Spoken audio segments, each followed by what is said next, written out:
परमेश्वर की आज्ञा का पत्र। होशे भविष्यवक्ता की किताब अध्याय 11।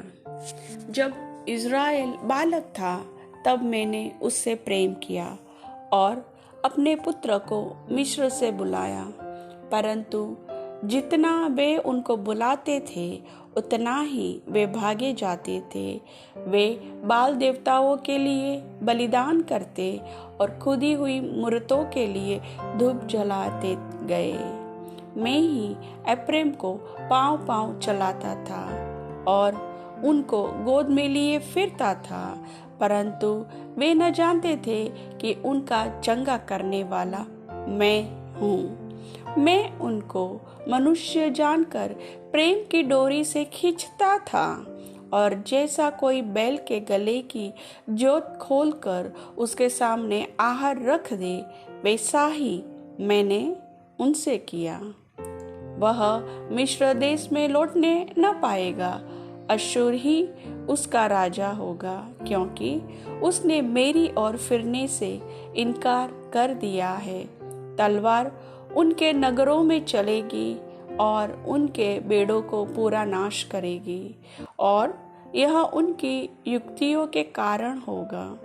मेरी प्रजा मुझसे फिर जाने में लगी रहती है, यद्यपि वे उनको परम प्रधान की ओर बुलाते हैं, तो भी उनमें से कोई भी मेरी महिमा नहीं करता।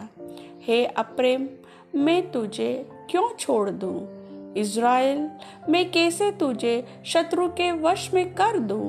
मैं कैसे तुझे अदमा के समान छोड़ दूं और सबोईम के समान कर दूं?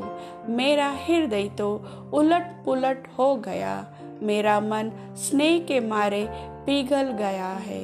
मैं अपने क्रोध को भड़काने न दूंगा और न मैं फिर एप्रैम को नाश करूंगा, क्योंकि मैं मनुष्य नहीं परमेश्वर हूँ।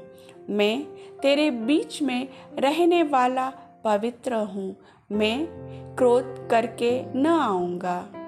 वे यहोवा के पीछे पीछे चलेंगे, वह तो सिंह के समान गरजेगा, और तेरे लड़के पश्चिम दिशा से थरथराते हुए आएंगे।